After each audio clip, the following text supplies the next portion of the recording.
ابراہیم علیہ السلام نے اس توحید پر آزمائش میں ڈالے جانے کی وجہ سے جب کہا حسبنا اللہ و نعم الوکیل، کہا اللہ آج تو ہی کافی، آج تو ہی کافی ہے، تیری توحید پر ہم نے یقین کیا ہے، تجھے مانا ہے، آج تو ہی کافی ہے اور تو بہترین کارساز ہے دنیا کے اندر تدبیر کرنے والا۔ کہا آگ میں تو نے تدبیر کی ہے تو آگ تیری تدبیر سے جل رہی ہے، اگر آج تو دوسری تدبیر کرے گا تو آگ بجھ بھی سکتی ہے۔ تو ابراہیم علیہ السلام کو پھینکا گیا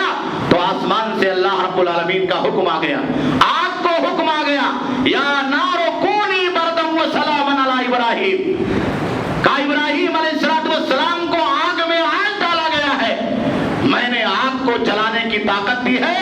اے آگ آج تو میرے بندے ابراہیم علیہ السلام پر ٹھنڈی ہو جا۔ تو آگ ٹھنڈی ہو گئی، آگ سرد ہو گئی۔ ابراہیم علیہ السلام کی دعوت، ان کے توحید کو، ان کے ایمان کو یہ لوگ آزما رہے تھے۔ جب دیکھا کہ ابراہیم علیہ السلام کے ساتھ کچھ نہیں ہو رہا ہے تو بعض تاریخی روایتوں کے اندر ذکر ہے کہ بہت سارے لوگ اسی وقت مسلمان ہو گئے، یہ دیکھ کر کے کہ ابراہیم علیہ السلام کو آگ کے اتنے بڑے انگار میں ڈالا گیا ہے، الاؤ میں ڈالا گیا ہے کہ ایک آدمی نہیں سینکڑوں آدمیوں کو ایک ساتھ ڈال دیا جائے تو سیکنڈوں میں وہ جھلس جائیں گے، آگ جھلسا دے گی، اور ابراہیم علیہ السلام کا کچھ نہیں ہوا۔ تو میرے بھائیوں، میرے دوستوں، یہی پیغام حج کا ہے، یہی پیغام قربانی کا ہے، یہی پیغام ابراہیم علیہ السلام کی سیرت کا ہے، ایک ایک مسلمان کے لیے، ہمارے ایک ایک نوجوان کے لیے، کہ سب سے پہلے ہمیں اور آپ کو اپنی توحید صحیح کرنی، اپنا عقیدہ صحیح کرنا، اپنا تعلق اللہ رب العالمین سے مضبوط کرنا، اپنے یقین کو اللہ رب العالمین سے جوڑنا، اور اتنا جوڑنا ہے کہ یہ دھرتی جس کے اوپر ہم بیٹھے ہوئے ہیں، بس رہے ہیں، یہ آکاش، یہ آسمان جس کے نیچے ہم رہتے ہیں، یہ دنیا کی ساری چیزیں بحر و بر خشک و تر، جس کا مالک اللہ رب العالمین ہے، وہی ہم سب کا مالک، وہی ہم سب کا مالک ہے۔ عبادت اسی کی کرنی ہے، بندگی اسی کی کرنی، اور یہی دعوت ہم اور آپ دنیا کے لوگوں کے سامنے پیش کرتے ہیں، یہی دعوت ہم اور آپ دنیا کے لوگوں کے سامنے پیش کرتے ہیں۔ اگر اس میں ملاوٹ ہو گئی، اس میں ہم نے اور آپ نے کسی اور چیز کی آمیزش کر دی، یا توحید کو ہم نے اور آپ نے غلط سمجھ لیا، تو آپ یہ سمجھیے کہ یہیں سے ہماری اور آپ کی تباہی کا راستہ، یہیں سے ہماری اور آپ کی قوم کی بربادی کا راستہ، اہل ایمان کی بربادی کا راستہ شروع ہو جاتا۔ اسی لیے اللہ کے آخری نبی جناب محمد رسول اللہ صلی اللہ علیہ وسلم اور تمام انبیاء کرام کو اللہ رب العالمین نے یہ تنبیہ کی کہ لئن اشرکت لیحبطن عملک ولئن اشرکوا لحبط عنہم ما کانوا یعملون، کہ اگر اللہ کے نبی صلی اللہ علیہ وسلم آپ نے بھی شرک کیا، شرک کا مطلب لوگ ایسے سمجھتے کہ شرک کرنا، اس کا مفہوم نہیں سمجھتے۔ شرک کا مطلب یہ ہے کہ آپ کو بیٹا چاہیے، آپ کو بیٹی چاہیے، اولاد چاہیے تو آپ اللہ کے علاوہ دوسرے سے مانگیں، آپ کو روزی چاہیے، روزی میں کمی ہو گئی ہے، برکت ختم ہو گئی ہے تو آپ اللہ کے علاوہ کسی سے مانگیں، آپ بیمار ہو گئے ہیں، ہمارے اور آپ کے گھروں میں پریشانی آ گئی ہے تو آپ اس بیماری اور پریشانی میں اللہ کے در کو چھوڑ کر کے غیر اللہ کے در پر جائیں، اپنے ہاتھ کو اٹھائیں، دعا کریں، مناجات کریں، فریاد کریں، اور اس بیماری اور پریشانی سے نکلنے کے لیے نظر مانیں، منت مانیں، قسمیں کھائیں، پھر ساری کی ساری چیزیں اللہ کے لیے۔ اگر آپ نے ان تمام چیزوں کو ایک اللہ واحد سے ہٹا کر کے دنیا کے کسی بھی بڑے سے بڑے آدمی کے لیے کیا، چاہے وہ نبی ہی کیوں نہ ہو،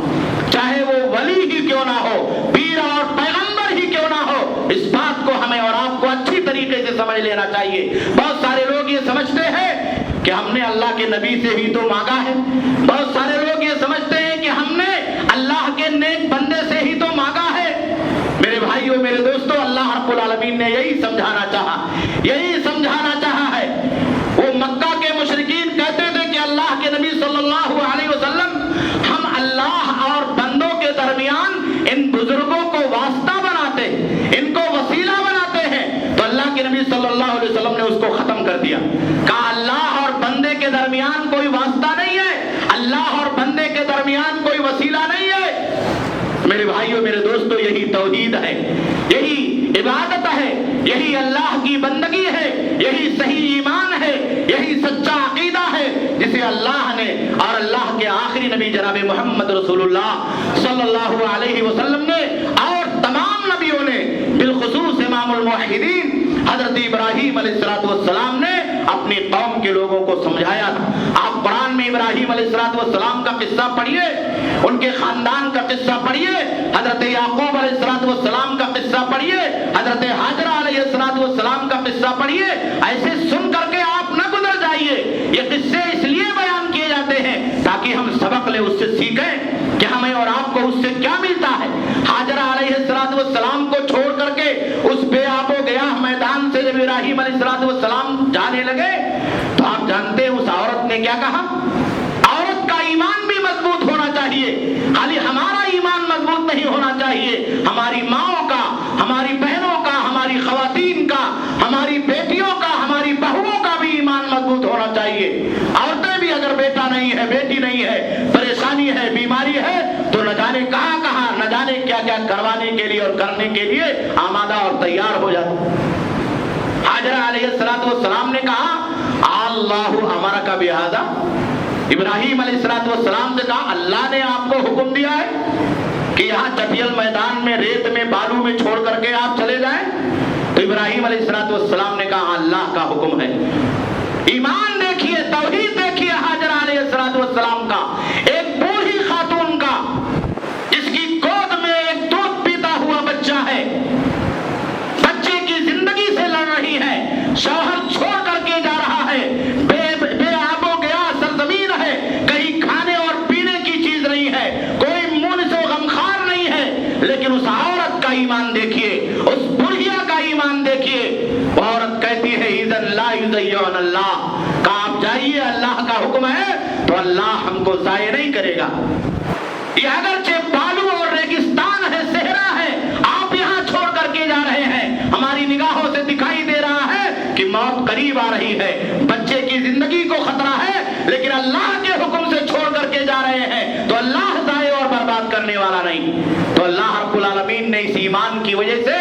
اس پختہ یقین کی وجہ سے اور اس بڑھیا عورت کے پختہ عقیدے کی وجہ سے اس زمین کو بھی امر کر دیا، اس جگہ کو بھی امر کر دیا، اس وادی کو امر کر دیا جہاں یہ بڑھیا دوڑ لگا رہی تھی، اور کہا کہ دنیا کے کونے کونے سے جتنے لوگ بھی حج یا عمرہ کرنے کے لیے آئیں گے اسی بڑھیا کے ایمان اور صحیح عقیدے کے نقش قدم پر چلتے ہوئے صفا سے مروہ تک صحیح کریں گے اور دوڑ لگائیں گے۔ تو ایسا ایمان ہونا چاہیے، ایسا عقیدہ ہونا چاہیے، ہماری ماں اور بہنوں کو بھی سبق لینا چاہیے اور ہم تمام لوگوں کو سبق لینا چاہیے۔ اللہ رب العالمین سے دعا ہے کہ اللہ رب العالمین ہم تمام لوگوں کو حج اور قربانی کا صحیح پیغام اور ابراہیم علیہ السلام کی سیرت کا صحیح پیغام جو توحید کا پیغام ہے، صحیح عقیدے اور ایمان کا پیغام ہے، اسے سمجھنے کی سعادت اور توفیق عطا فرمائے، اس پر چلنے کی سعادت اور توفیق عطا فرمائے۔ اللہ رب العالمین ہمارے ایمان کی حفاظت فرما، ہمارے عقیدے کی حفاظت فرما۔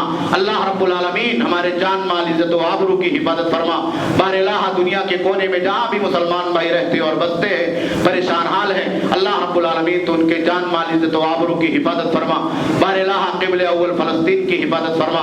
اللہ رب العالمین حرمین شریفین کی حفاظت فرما۔ بار الہ ہم میں سے جو لوگ بیمار ہیں انہیں شفائے کامل اور عاجل عطا فرما۔ بار الہ ہمارے جو مسلمان بھائی پریشان حال ہیں،